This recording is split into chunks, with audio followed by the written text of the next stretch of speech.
Moi, il y a 23 ans, à peine 24 ans.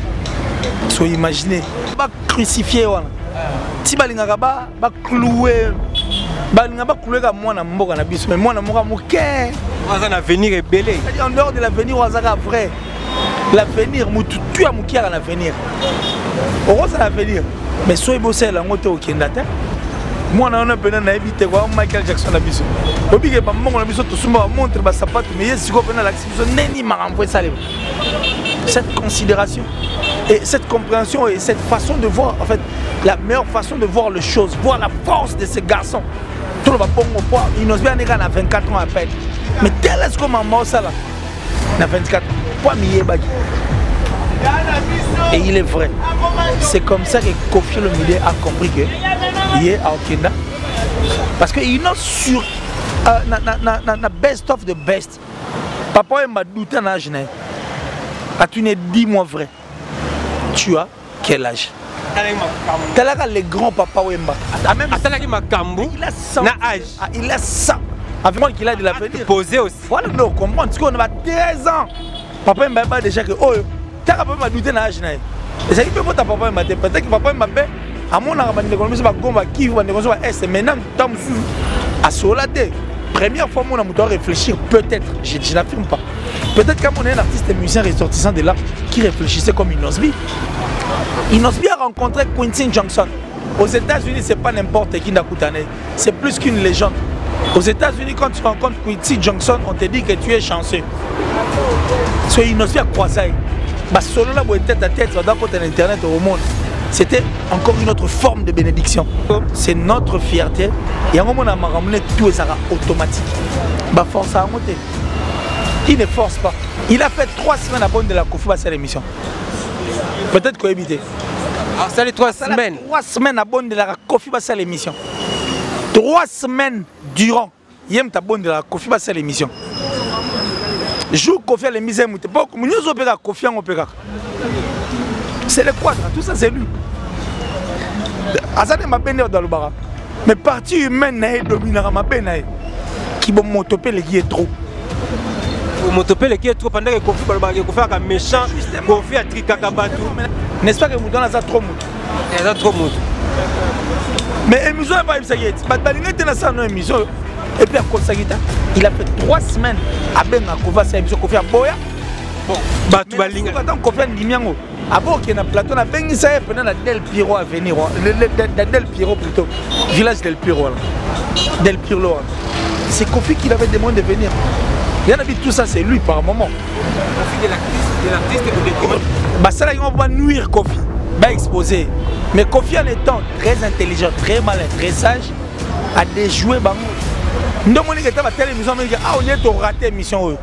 Va supprimer en place par chacun. Et ça que l'émission m'a provoqué qui n'aime pas exposer. Pour ma émission, sur Tuninga au monde, c'est l'émission m'a émission pour le roi à moi, quoi qu'on s'attaquer à Kofi, on comprend que l'émission m'a ramené le Obama. C'était ça en fait le but. Il y a une émission, Sengagi Asalana Kofi Olomide.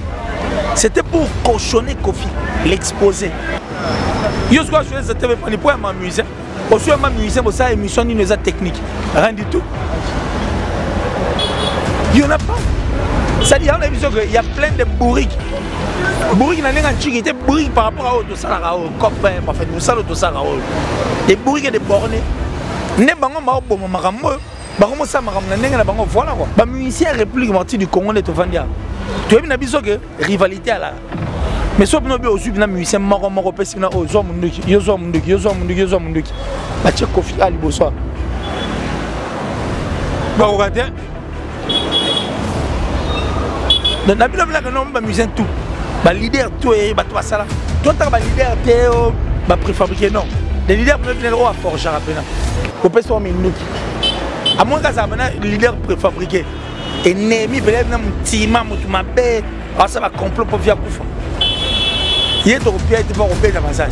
Si tu peux ça que non, bah musicien peut pas préfabriqué des bateaux mais une valeur à musique à Congo bah prétention te bana posa ko ke musique te mais bana posa ko ça ma bête bana posa ke loin bana posa musique musique bah tu peux na Kofi ah bah peut on tout minduki bah tu peux na 1 2 3 tirer les ça c'est bête.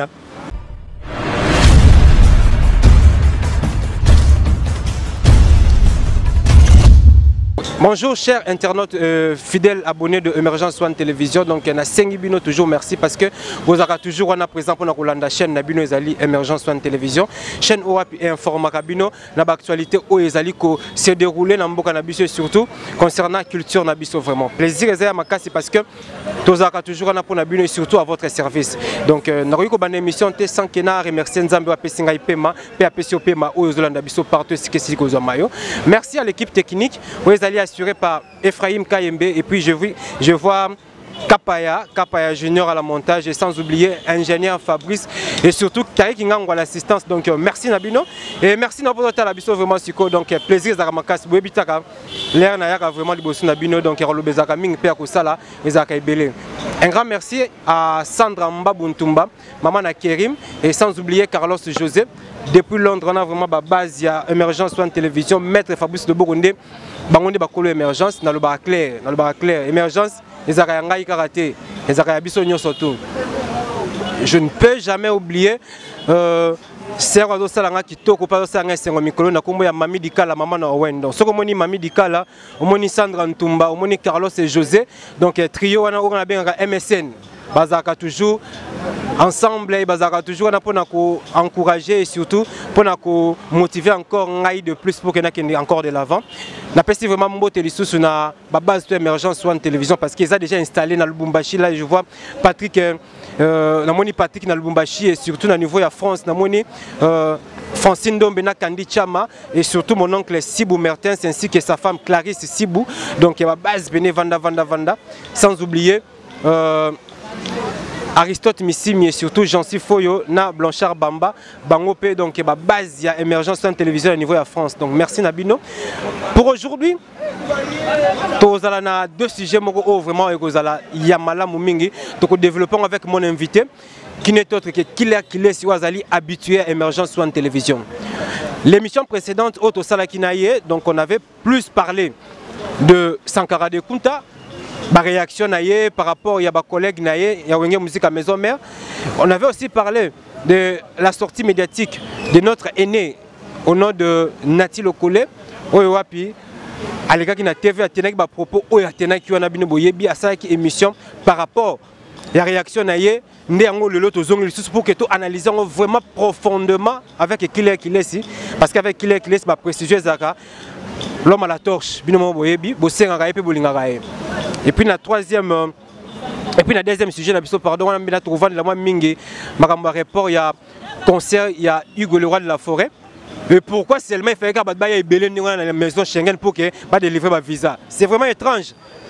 Et là ça les maté, et ça les maraté tout le monde qui ont encore mon donc si mon caméraman veut voir moral déjà pour que invité dans déjà à côté de développer ma soeur. Oui, il est déjà sur ce plateau. Qu'il est vraiment, c'est avec lui vraiment de développer les sous des sujets nabiso et l'engilelo. Donc, Zala toujours branché. Benga batuto azali banda bakota signaler ndeko aza musika que noté. Monsieur Sapis avec qu'il est si encore une fois sur Emergence One Télévision, tout réfléchir ensemble. Peto solo là. Qu'il est si bonjour. Bonjour Monsieur Sapis. Monsieur Sapis Arnold de Mido. Ça dit, si nous avons des joueurs moins nombreux en Abisso, nous avons un souvenir, parce que c'est un grand joueur, on a dribble, on a vitesse, on a habité. Mais bon, bref, oui, Salemi, mais c'est encore un journaliste de plus, quelqu'un qui a la tête. Quand on écrit Sapis, il y a M. Sapis, pour l'Ansara Bongo. Sarabongo Thompson était des bongo, l'intelligence, voilà. Sapis. Il y aura un jour, vous avez mon explication, mais pour le moment, tu gardes pour la Bissogaga. Un grand plaisir et puis tout à Emergence One TV. Merci à vous tous, nous vous aimons. Moi je suis là le vôtre killer si jamais de chaque année dans le bara. Né pour briller les tueurs de mensonges, donc c'est-à-dire nous vous aimons tellement. Et je ne peux jamais manquer leur dire parce que soutien généralement, moi je dis merci beaucoup à la plus suspecte, la plus discrète, Datichou, depuis la France, la sponsor officielle en tout cas de Killer TV. J'ai dit merci comme ça à mon papa chéri, Joe Lili Atala, de génération en génération, cher Anos, les patrons de Translation 7. Merci infiniment, papa. Merci à tout le monde. Merci à mon vieux Giannis Tachunga pour tout le monde de Suisse-Irlande, le gourou du temple, le gourou du temple. Del Piero à venir, André Malou. L'amour en chéri Anos, merci. Ah, on a Drisha Motomètre Bebazi Beba. Hier, on a confié à Drisha Motomètre Bebazi Beba Fenabiso. Merci encore une fois là à Yannick Kayeng, à la vraie monnaie invisible. L'homme à la précision de la montre suisse. Trésor Louma à garçon de disques. Trésor Louma à garçon de disques, merci. Et puis la top modèle, la plus belle, la plus sexy de sa ville et de son pays, merci à toi. Ma maman chérie, maman Julien Diebo Bisembi. Non, maman depuis les États-Unis, merci. Hier, Rosanga raté. Et maman Lanita, la gabonaise. Ainsi que ma jolie couette. Maman jolie couette. Il y a motivation. Papa, maman, ban est belé. Tout ça évolué. Mère, ban est belé. Tout ça évolué. Ils ont vu Rodini depuis la France. On vit Rodini depuis la France. Merci infiniment. Et puis ça évolue le temps que Batoutou.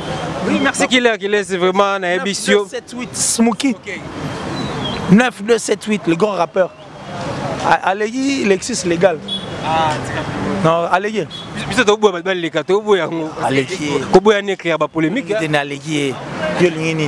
Ouais, là ça n'engage que qu'il est parce que ce qu'il est pas ça li constant et puis et t'as pas rapport à côté. Lexus c'est un politicien aujourd'hui. Ah, voilà, qu'il est donc nabeka que na to kuta noto sola le soso to poussa sous makanissimo musika parce que monsieur tu le que c'est ça qui ba te belé peso continue toujours que c'est ça bateau comme je l'ai toujours dit que Mami Dika la maman na Owen azela kande émission na yo lokole lo mususu yana Sandra Ntumbana Carlos et José na maître Fabrice Loboko qu'il est avant que to kotana na muzindo. Il y a un sujet na biso ya lelo. J'aimerais ce que nous allons moi muke ba nouvelle ya Inosbi parce que na habité au mutako pesanga ba nouvelle ya Inosbi avec ba précision lokola yo. Santé Inosbi za ndenge nini. Bon, je crois que quand il y a pas de nouvelles bonnes nouvelles. Pas de nouvelles bonnes nouvelles. Et il se porte bien. Puisqu'il n'y a pas de nouvelles, c'est qui est bonne nouvelle. Voilà, Inosbi se porte bien. Mais s'il faut parler ici, je crois que tout cela n'a pas un côté artistique qui a Inosbi. Parce que c'est parmi ma grande fierté. Il y a mort en abisso. Inosbi, voilà, mon colon a eu. Moi, il y a 23 ans, à peine 24 ans.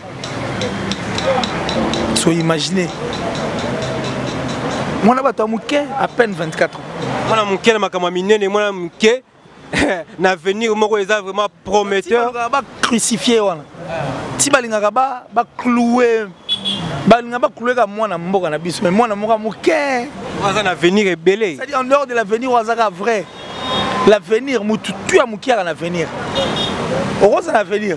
Mais soyez bossé la ngote au kindata. Tu peux avoir de l'avenir, mais quand tu n'es pas vrai au kindata, on est de l'avenir quand on est vrai et quand on sait ce qu'on est. Tu es bien place au outil, na place au kende. C'est comme ça que tu auras de l'avenir. Mais quand le roi me doit moi muke un avenir, il nous bien venir bano ayi moi na muke na avenir pour ayer bagi leki, ayer bagi a outil wap, il paye bagi au kenda wap. Aujourd'hui les ablo réseau paye cash. Aujourd'hui notre musique est représentée valablement à l'extérieur. Comme Inosbi fait ça na kat.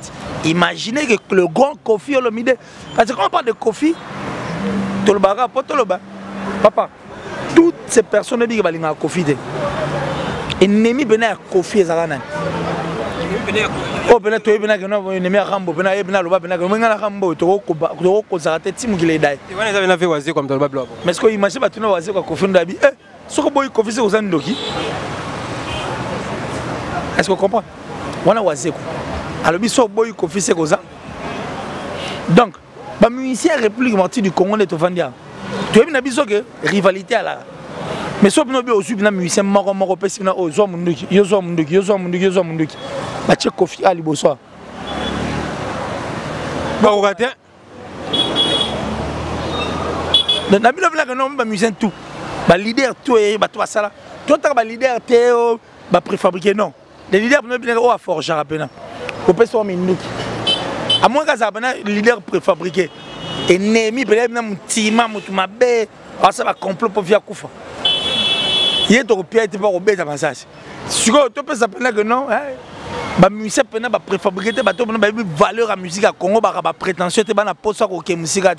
Des posts à musique, des posts à loin, des posts à musique, des musique. Des posts à Kofi, des posts à tout le monde. Des posts à 1, 2, 3, tirez.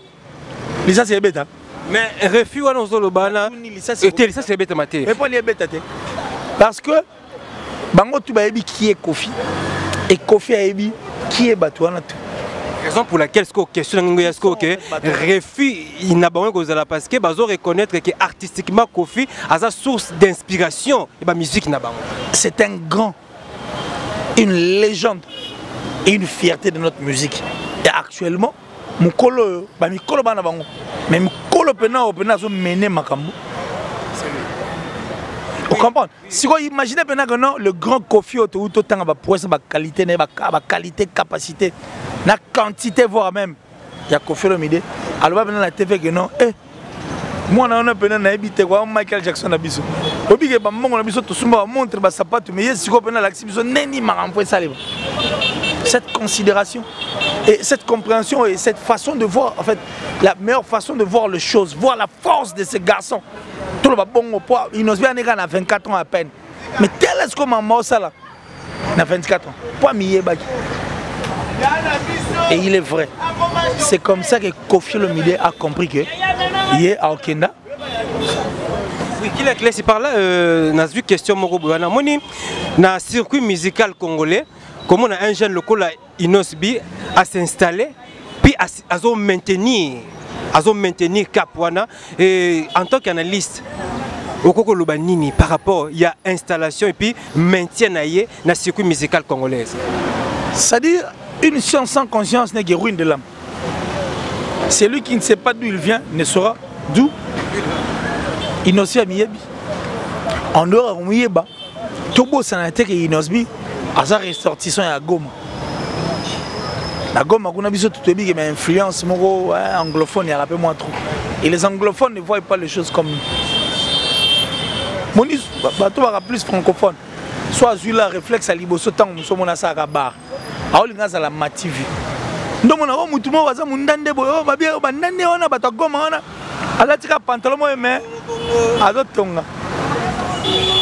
ces gens ne regardent jamais le bout de leur nez. Ils regardent en perspective. C'est ça Inosbi. Parce que Inos sur na best of the best. Papa m'a douté en âge. Quand tu n'es dis-moi vrai. Tu as quel âge? T'as les grands papa Wemba. Il a ça. À venir à Santa Angote sur Moni Moutunon. Il a de l'avenir, oui. Il a de l'avenir. Mais à venir à Santa Angote par rapport au réflexe. Et puis, la réflexion, on doit dégager. On comprend qu'il a de l'avenir. Poser aussi. Voilà, non, on comprend. Parce qu'on a 13 ans. Papa m'a déjà que, oh, tu as pas douté dans l'âge. Et ça, il peut votre papa m'a peut-être que papa m'a fait. À mon avis, on a gomba qui va négocier S. Maintenant, tu as à solater. Première fois, on a réfléchir, peut-être, je n'affirme pas. Peut-être quand on est un artiste et musicien ressortissant de là, qui réfléchissait comme une Inosbi. Mais comme ça, tu as quel âge petit? Tu as 13 ans, non? Le bas âge, non? Papa m'a dit, j'ai comme l'impression que tout le monde a 4 ans. Il y a mon colo ma casse à la place. C'est ça, au fait. Et c'est ça, Inosbi. C'est que Inosbi savait pourquoi il était devenu musicien. Il savait ce qu'il voulait. Et puis en dehors de ça, c'est un homme vrai. Il a plus de romans au star, généralement. Si on telle place où hasard vrai, telle place où hasard chanceux. Inosbi a rencontré Quincy Johnson. Aux États-Unis, c'est pas n'importe qui Nakutane. C'est plus qu'une légende. Aux États-Unis, quand tu rencontres Quincy Johnson, on te dit que tu es chanceux. So Inosbi a croisé. Solo là, tête à tête, dans Internet au monde. C'était encore une autre forme de bénédiction. Inosbi, à son jeune âge, a rencontré des artistes, des superstars américaines. Azana Bango, solo là, beta ma solo à Kati à Rosaganate.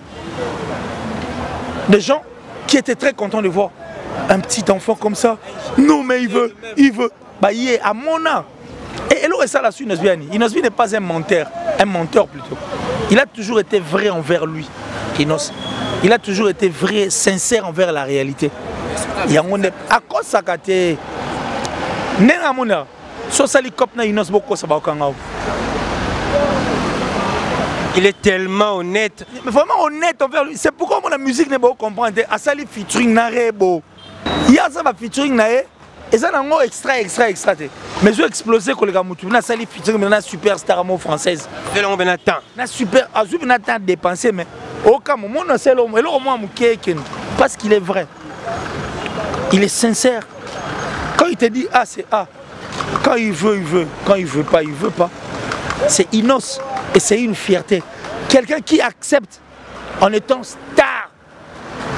Mazuba star Mousouzou a posté mon Instagram. C'est pas donné à Nabilo, c'est pas donné à tout le monde. Quelle simplicité. Inos bi. A ben rappelé ba journaliste Moussou tout le monde na roboyope. Vieux. Et puis si les lois ben artiste émission ba mi colonel ba vieux.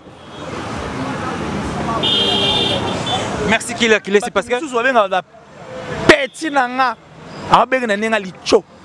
Mais soit ben petit asiligi. Aza petit mutuana mais soit ben petit a fâché. Mais ya ben na petit na nenga licho mais Inos c'est faire la différence en tout cas d'un grand et puis d'un petit. Et puis s'il faut aller plus loin, Inos c'est faire la différence entre le respect et la peur. Azaka ande vrai moi non. Il est vrai. Après tout ce que tu dis là, tu trouves pas que c'est juste parce que Aza bien entouré ou soit parce que a outil na famille mo oyo ba réussir ko éduquer moi na ba malamu. On peut être bien entouré. Le tout dépend de la personne.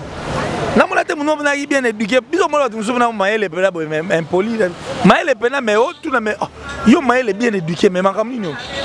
L'influence ya balaba les emporté. Inosbi seulement parce qu'il est vrai. On peut être bien entouré, bien éduqué, mais ce qu'on a vrai, non, on a parlé de la toute éducation. Ça dit que soit une éducation, on a tout. Mais il y a une il nous a vrai. Bien éduqué, bonne base, mais il n'y a pas vrai. Il y a azali. Pour soi, il y a vrai, il y a azali.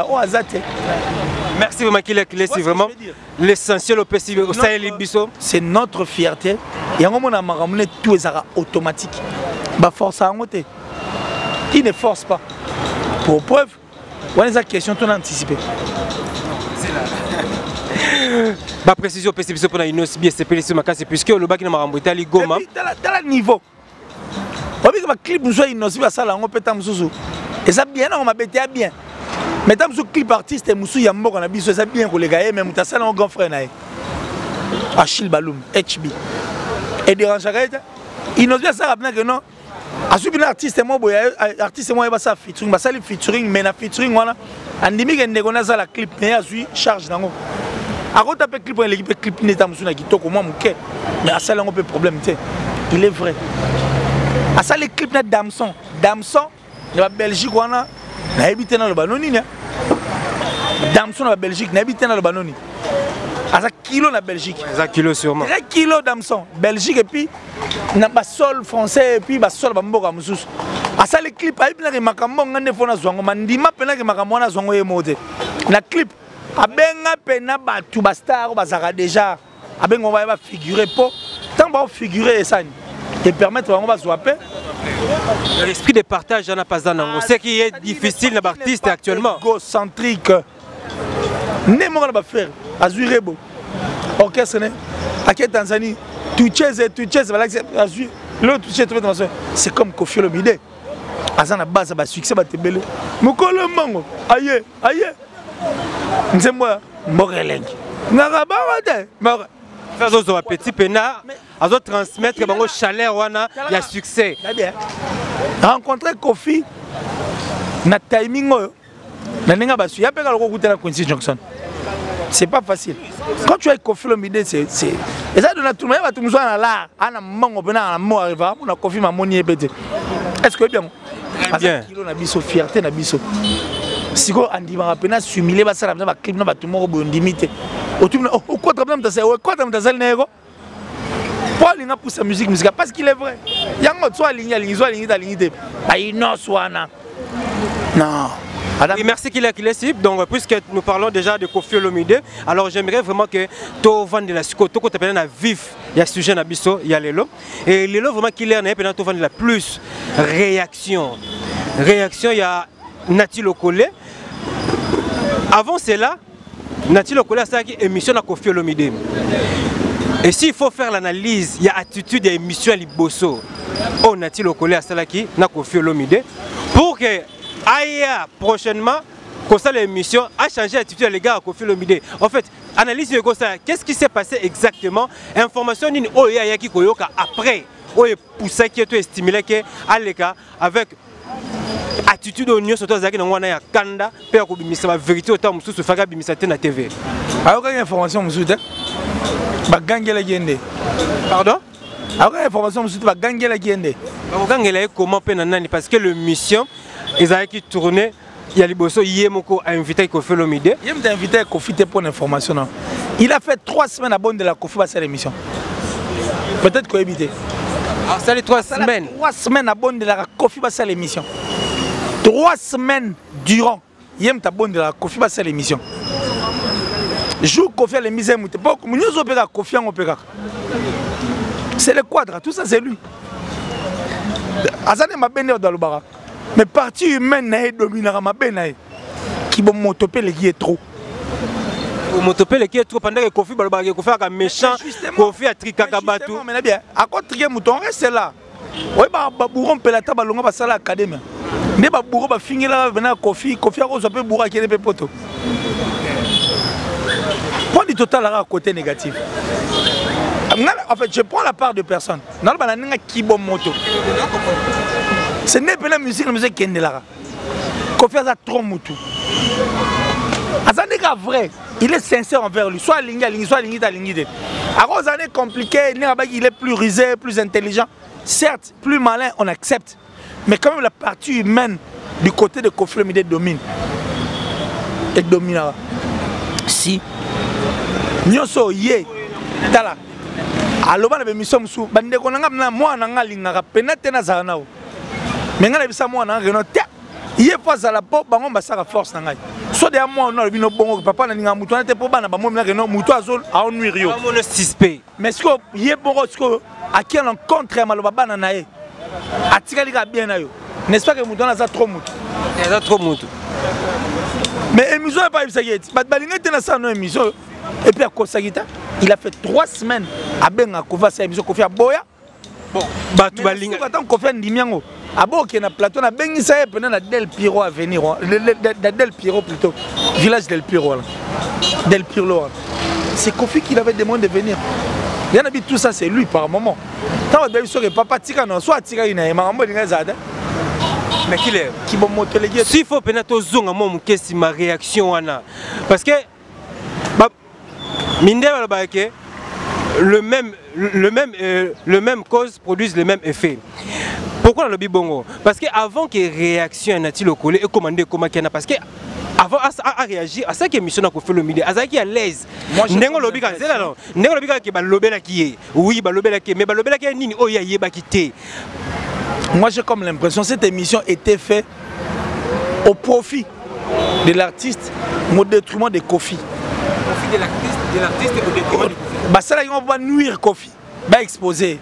Mais Koffi en étant très intelligent, très malin, très sage, a déjoué bango. Nous avons dit que tu as telle émission, on dit que tu as raté l'émission. Va supprimer en place par chacun. Et ça que l'émission provoquer qui n'aime pas exposer. Pour ma émission, sur tuninga au monde, c'est que émission émission oh ezaki pour le roi à moi quoi qu'on s'attaquer à Koffi Olomide. On comprend que l'émission na belle l'Obama Guiana. C'était ça en fait le but.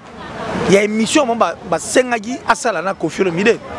C'était pour cochonner Koffi, l'exposer. Bah n'uriez pas le roi réputation le pesa moi mabe Mikolo. Et toi maman l'émission a échoué. Il faut pas gagner. Il y a pas dire zonga attaquer yo moko.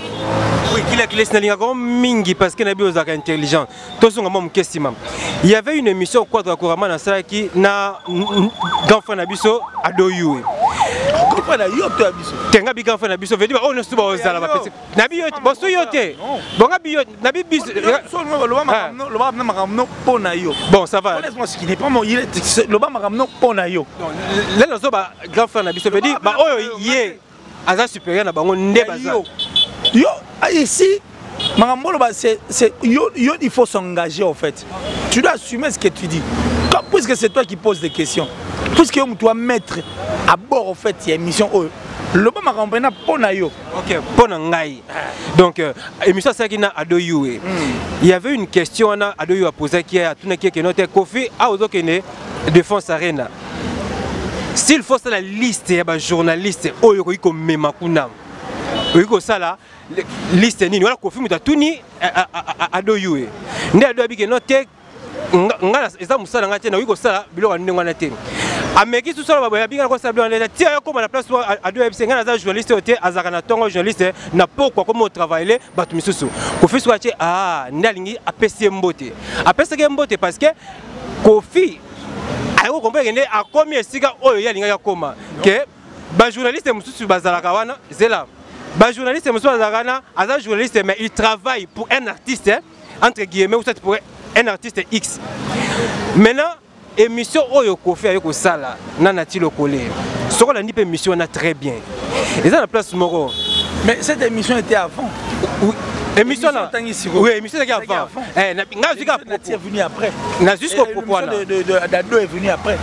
Jusqu'au nani côté on Kofi le bail que abengsaki nani yenati le collé na concert millionnaire. Avec est-ce que bakolinga yo ozala?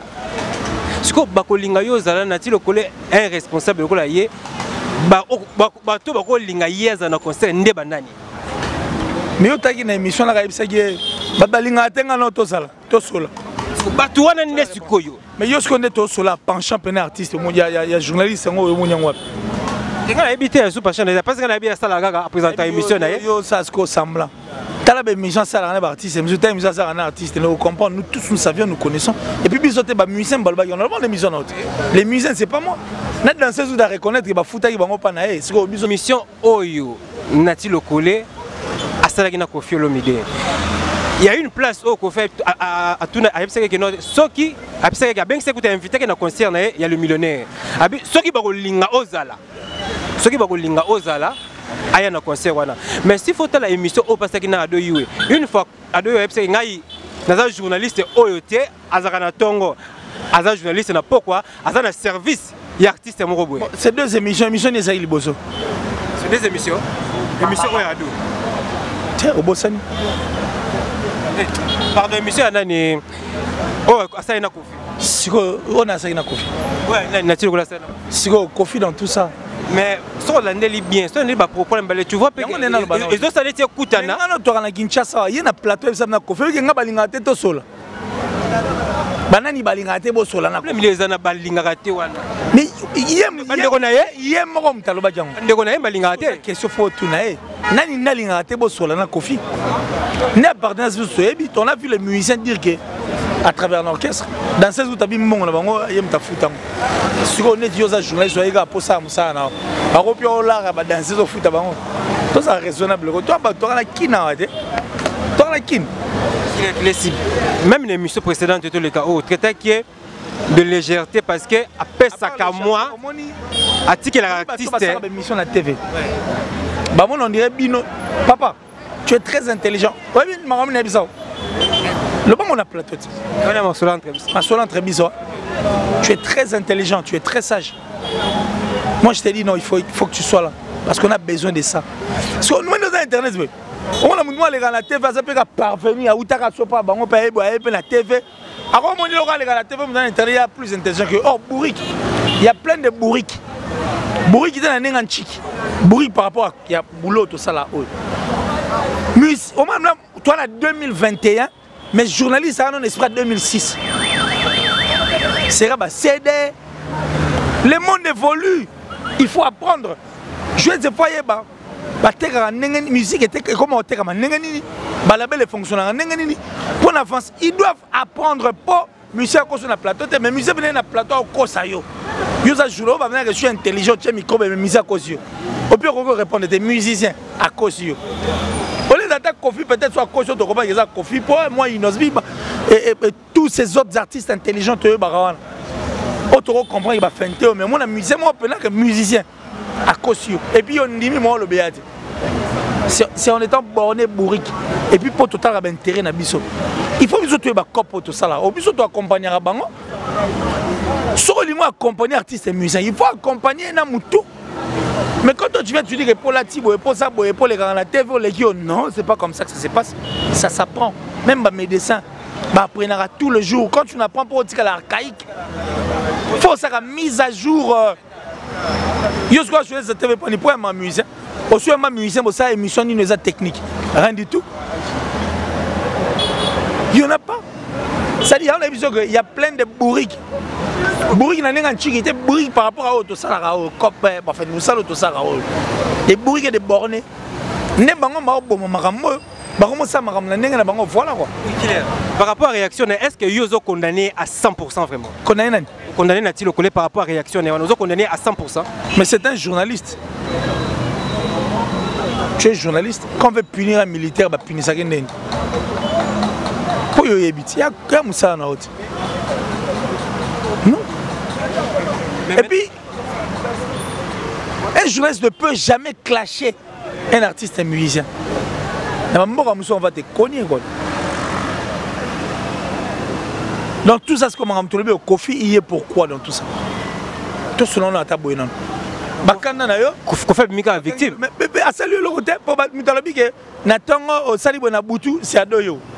Mutalabi qu'on a travaillé au sala on orchestre on a animateur c'est comme ici c'est comme ici à comprendre nan maramnenge zalaki benate ndeba yako timbisaye après que notre témoin place balobaki boye bazong saki boye ezalaki yonde indirectement yango parce que ba émission peut batikala pas autant kombo na été c'est faux et ça qu'il a été engueulé avec une chouette façon à la TV alors bablo le but mais qui n'a pas qui n'avait pas qui n'a pas et qui n'aura pas d'effet. Et maintenant, s'il faut comme un peu développer moi partie homme qui va développer. Non, soit un artiste na un plateau, c'est comme ici, article la gaël laisser aller. Est-ce que développer place là? Toi la plateau par exemple. La caution venait le romo oh yo ebi tout ça non et puis tu ebi date tango yango te. Maramonga za ote. Quand toi tu ne veux pas me dire que nous avons été toi même on a développé ou soit naza ignorant information ou soit naïve information mais la bomi mot mais soit ça ignorant c'est qu'on rejoindre ngai beaucoup de gens sont des bourriques et des bornés par rapport à Moussalo tout ça là voilà donc on reste là alors merci qu'il a laissé na linga vraiment de toko mapena place dans la 2021 yo on espère 2006 comment toi la 2021 yo la 2006 mais qu'il est, ça peut aussi arriver parce que tout ça, ça te rappelle ma préférence, tout ça, mes artistes, auto préférence, auto ça, moi, ma relation, moi, bien à bango. Bon, quand tu parles de préférence, donc, sur la préférence, Baba, qui aime bien faire quoi? Bon, c'est là, on continue. S'il arrive que na plateau, moi, musicien, on a cet invité, à me qui un peu ko bunga moi mouké. Kozong c'est directement peut-être dans le plateau pour la caca. Mais pas dans la haute. Sans zong qui en pâtit maintenant. Il s'agit de ta crédibilité et de la crédibilité de l'autre, de ton invité, de l'image de ton invité, de ton image. Sur une émission où tu as salement pour la légèreté, banen babim ba lâche, banen babim ba crédible, banen babim ba lâche au fait. Il ba victime banen. Les victimes goûtées, banen babim ba lâche. Pour ne pas autant comme on a un mélange na TV. Je me suis préparé. Il y a un sous papa, il y a un mais soit tu as toute une émission,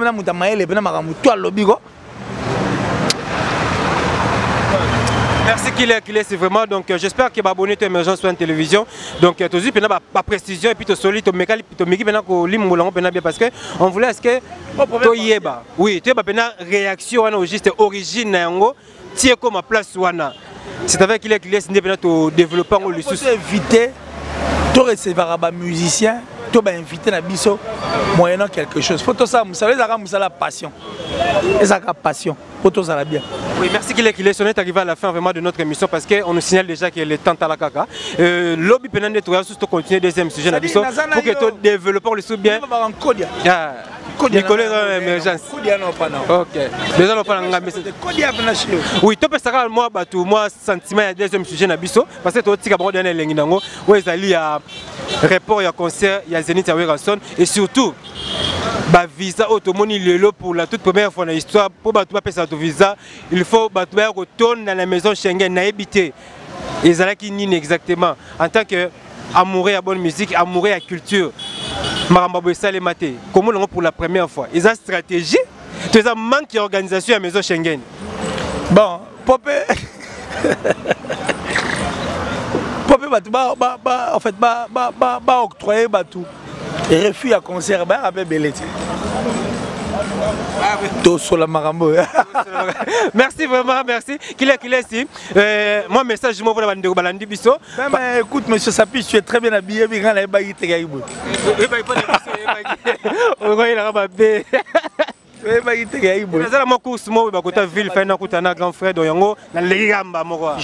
a Giga le fiel, un maître pas comme les autres. Giga le fiel, Gidoboy, merci pour tout. Merci à Bayo Tchoudi, président. Kams Massiani, le séminariste. Merci.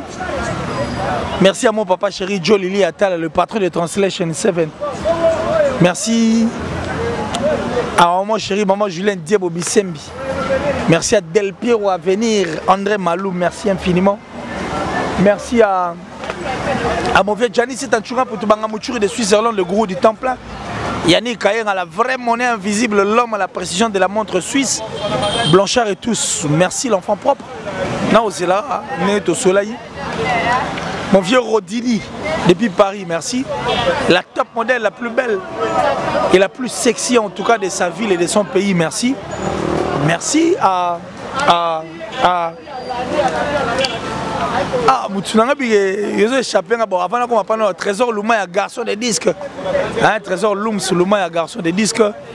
Merci à 9278 Smokey, les grands rappeurs en tout cas. C'est la Njili, quand la pénate Njili, les yeux, ça la biso bien. Njili, je crois que ça la biso vraiment vrai bien. Et tout va l'inga killer le plus 243 89 526 54 54 plus 283 plus 200 qu'est-ce que je suis en train de dire plus 243 89 526 54 54 plus 243 89 526 54 54 maman la nite à la gabonaise ma jolie couette maman jolie couette en tout cas a remotivé que la motivation yemoko comment on peut faire un jour Sandra Ntumba et puis Mami Dikala maman Nawen. Sandra Ntumba et puis Mami Dikala maman Nawen. Merci infiniment. Nous sommes toi de cœur na bango. Mais la sorcellerie n'est pas un travail d'équipe. Comment déjà ancré dans l'esprit. Sorcier. Reste sorcier toi-même. Hein, Laura Yomoro. Et au Salabiso bien. C'était les vôtres. Killer si jamais de chèque n'est pour briller. Les tueurs de mensonges. Merci. Là, c'était Killer ici. Et vraiment, Naïb Sarabino toujours qu'il faut Bozaka toujours sûr parce que quand il fait ses analyses, il sera toujours pertinentes et surtout précieuse avec la torche vraiment tout éclairé et puis tu as une nouvelle peut au CP la Killer ici. Le cas Mami Dikala, Maman Owen, le cas Sandra Ntumba Mbabu, le cas Carlos José, maître Fabrice Leboko, le cas d'Olive Mbenga en Norvège et puis Zozombenga na niveau ya Belgique et le cola venanga Carla Itonga sepelaka vraiment l'émergence sur la télévision surtout balandaka monsieur Sapis vraiment de près vraiment merci Nabino tout vraiment Nabi Kibino donc un grand merci à Sion Demokato maître Fabrice Loboko ceinture noire officiellement reconnu par la Fédération internationale Yajido et là je vois encore Rodrigue Massé Samona Yolo en direct des États-Unis, donc merci d'ailleurs vraiment. Et un grand merci encore à Michael Bassansa, donc merci d'ailleurs mon cher. Kaman Voama, et là je vois Parvi Bosoulou depuis Turquie, ainsi que Mbala Goux depuis Turquie, merci Nabino. Carlin Itonga, Nabosani Souté, Bandéolo Soutou Bolanda Rapso, vous êtes tellement belé. fan club Émergence One Télévision, fan club Monsieur Sapis na niveau ya Lubumbashi. Na pesi bino mbote là je vois Patrick vraiment tozara toujours non même moral na niveau Afrique du Sud na moni mon vieux Maître Shogun Djembo et puis na moni famille Biando Mobimba là je vois aussi Biando Zitobo Ballon là je vois encore Maître Murugeni, je vois mon vieux Dadi, merci Nabino vraiment na soutien. Na bosanité Francine Dombe et Kandi Chama na bébé na bango bébé Claudicine Dombe. Na pesimbo te makasi na mon oncle Sibou Mertens ainsi que sa femme maman Clarisse Sibou. Donc tozaki na maman na niveau ya Kinshasa to liaki to melaki to sepelaki. Donc merci pour cet après-midi. Tokomi na biso na souka avec Killer, nous allons continuer la suite de notre émission pour demain. À suivre.